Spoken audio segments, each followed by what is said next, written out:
I describe Paxton Gate as oddities inspired by the natural sciences. Taxidermy, we've got framed insects, fossils and minerals, bones and skulls. Probably the weirdest thing we have at Paxton Gate is a human brain. If I told you where we source things, I'd have to kill you.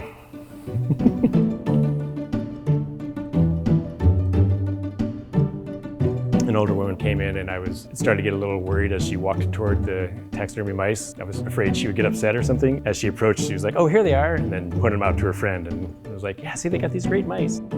It's a pretty broad demographic that shops here. They're either fascinated by what we have or they're shocked. It's hard to notice people around here. There's so much to look at. I like to think of Paxton Gate as part of San Francisco in that it sort of inhabits what I view as old San Francisco.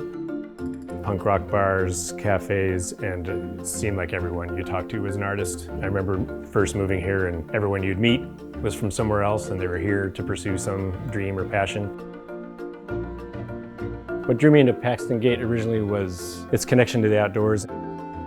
My interest in natural sciences. I had a rock and mineral collection as a kid.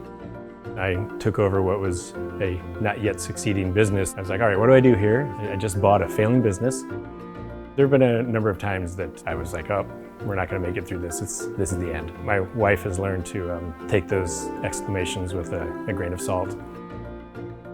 What drives me more so than success is the aversion to failing. It's sort of that stubbornness to like, I'm going to make this work.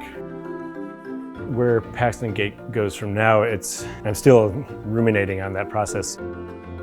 I'd like it to continue to be a San Francisco institution. I'd like it to hopefully be viewed as a little snippet of the old San Francisco that was formed by artists and creative thinkers. Getting outdoors, being exposed to nature is great for your brain and your physical health. I'd love it if Paxton Gate here in the middle of the city could have that same effect on people just dropping by.